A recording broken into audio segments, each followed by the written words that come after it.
We often hear about this ironclad U.S.-Israel alliance, but it's interesting, there's actually no formal defense treaty like the U.S. has with NATO or some of its Asian allies. That's right. So when the U.S. decided to send its THAAD missile defense system, plus 100 personnel to operate it directly to Israel, well, it really raised some eyebrows. Definitely a head turner. This isn't just about supplying weapons. This is putting boots on the ground in a region already pretty volatile. Yeah, you've got to wonder, what's the signal they're trying to send here? It's a bold move, especially considering the recent back and forth between Iran and Israel. Right, we can't ignore that context. Just weeks ago, we saw those Iranian missile strikes. Right on the heels of the assassination of those high-ranking Iranian military figures. A clear escalation. And now Israel is talking about retaliation. So dropping THAAD into this mix is, well, it's a big deal. Huge. It's like they're drawing a line in the sand. But the question is, what happens if that line gets crossed? Is this about preventing further conflict, or could it actually make things more unstable? To really get a grip on this situation, we need to unpack what THAAD is and what it brings to the table. Exactly. So THAAD, it stands for Terminal High Altitude Area Defense. Bit of a mouthful, right? Sketchy. Basically, it's designed to intercept ballistic missiles, those short, medium, and even long-range ones, while they're in their terminal phase of flight. What that means is it takes them out when they're closer to the target and moving insanely fast. Okay, so we're talking about a pretty sophisticated system here. No, without a doubt. And this isn't the first time the U.S. has sent THAAD to Israel. Actually, it's the third. But here's the kicker. This is the first time they're sending their own troops to operate it. Now, that is significant.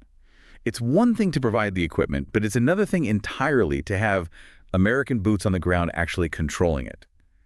What's that tell us about how seriously they're taking the situation?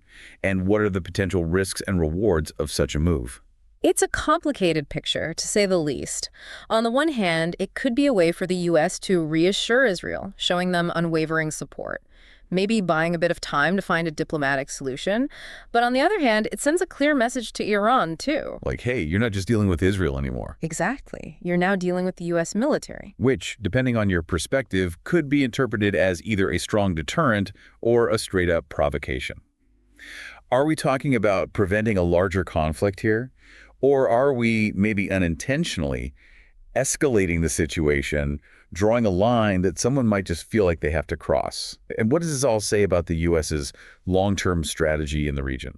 All very important questions. It's a delicate dance they're doing, and to really understand what might happen next, we need to look at the different ways this could play out. Because this goes way beyond just Iran and Israel. The implications here could affect the entire region and possibly even further afield. But before we get into those global ripple effects, let's dig into some of the immediate reactions to this THAAD deployment. So when this THAAD news broke, what was the reaction like? Oh, you better believe it ruffled some feathers. Like that. The article we're looking at highlights some pretty strong opinions on this. Israeli Defense Minister Yoav Gallant, for instance, he didn't mince words. He promised a deadly, precise, and surprising response to those Iranian attacks. Wow, straight to the point. Yeah, no kidding. Sounds a little, Hollywood, maybe. A bit, yeah. But you've got the U.S., amidst all this tough talk, urging a more cautious approach. They're advising Israel against hitting those high-value targets, Iranian oil, or even more concerning, their nuclear sites. Yeah, it's a real tightrope walk, diplomatically speaking. The article brings in David Makovsky, an expert from the Washington Institute. They're pretty pro-Israel, by the way. And he sees this THAAD deployment as a way for the U.S. to kind of press pause, not press the panic button. Okay, so maybe a chance to de-escalate rather than escalate. Exactly. That's the hope anyway. Buy some time for diplomacy, Not necessarily a sign that all-out war is inevitable. But of course, there are always counter-arguments. Right, there always are. Trita Parsi, he's from the Quincy Institute. They tend to advocate for a less interventionist approach. He actually argues that this is a dangerous escalation, putting U.S. troops right there in the potential line of fire. Unnecessary, he says, and it could actually make a conflict more likely. Because it's almost like the U.S. is calling Iran's bluff. Right, exactly. Like, go ahead, make a move, see what happens. Yeah. And that's what makes analyzing this whole thing so tricky. There are so many layers of interpretation. To try to untangle it all, the article turns to Professor Joseph Fitsinakis. He specializes in intelligence and security, and he lays out 3 possible scenarios that might explain why deploy the THAAD system now, each one has its own risks. Okay, I'm hooked. Let's hear them. What's scenario number one? Fitsanakis calls this the quid pro quo scenario. Basically, the U.S. is offering protection, but in return for restraint. Like they're saying, look, Israel, we've got your back with THAAD and our troops, but you have to promise not to do anything rash. But wouldn't that contradict what that Israeli defense minister was talking about? With the deadly and surprising response. Yeah, and that's the big question mark hanging over this whole scenario. How plausible is it really with all this heated rhetoric flying around? Good point. Okay, so what's scenario number two? This one is straight up deterrence, but there's a twist. Oh, I like where this is going. The message to Iran is loud and clear. We are not playing around any attacks, and we will consider that as involving U.S. forces. Make them think twice, 3 times, 4 times before escalating things further. But as we were talking about before, isn't there a chance that could backfire?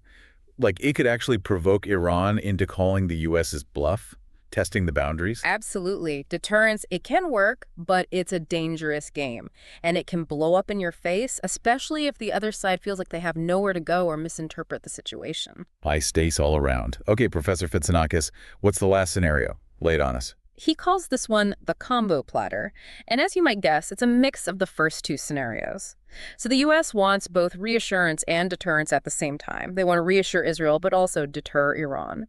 But the problem with trying to do both is you end up with a really blurry red line. It's like saying we'll know it when we see it, but in a really dangerous situation. Exactly. And a situation like this one, the lack of clarity, that ambiguity, it can be a recipe for disaster. Like walking a tightrope over an active volcano. So we've got these different possible explanations, each one more anxiety-inducing than the last, and this THAAD thing just keeps getting more complicated. That's the thing about geopolitics. It's rarely simple.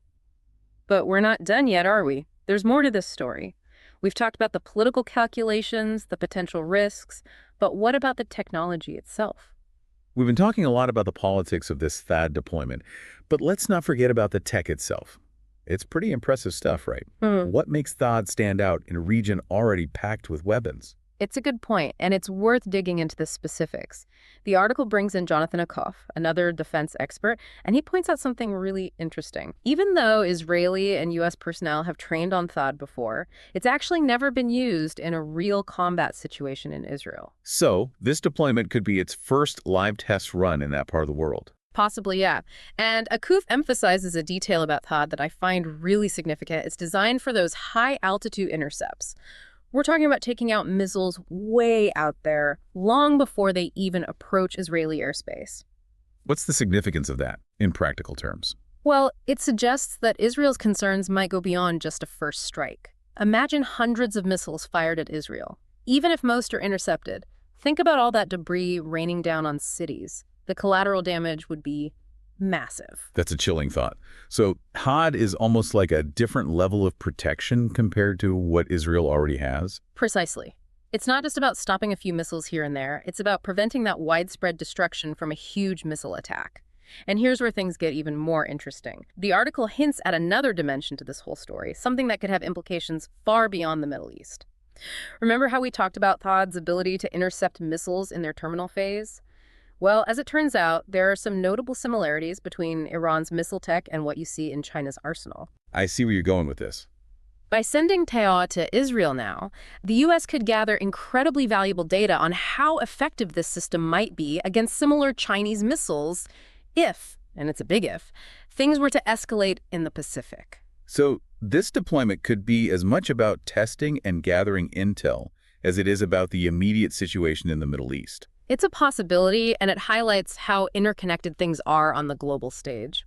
We started out talking about a regional conflict, and now we're talking about global strategy. It's unavoidable, really. You can't separate what's happening in the Middle East from the bigger picture of U.S. foreign policy. And that brings us to what I think is the most important question.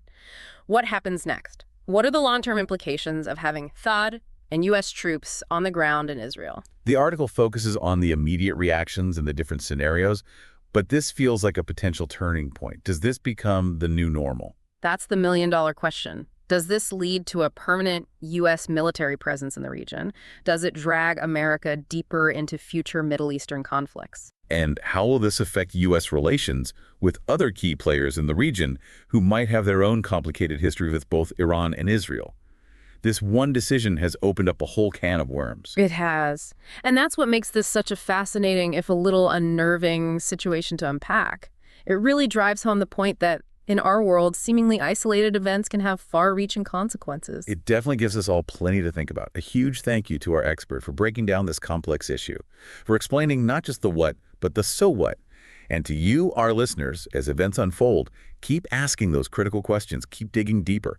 Until next time, stay curious, stay informed, and stay engaged.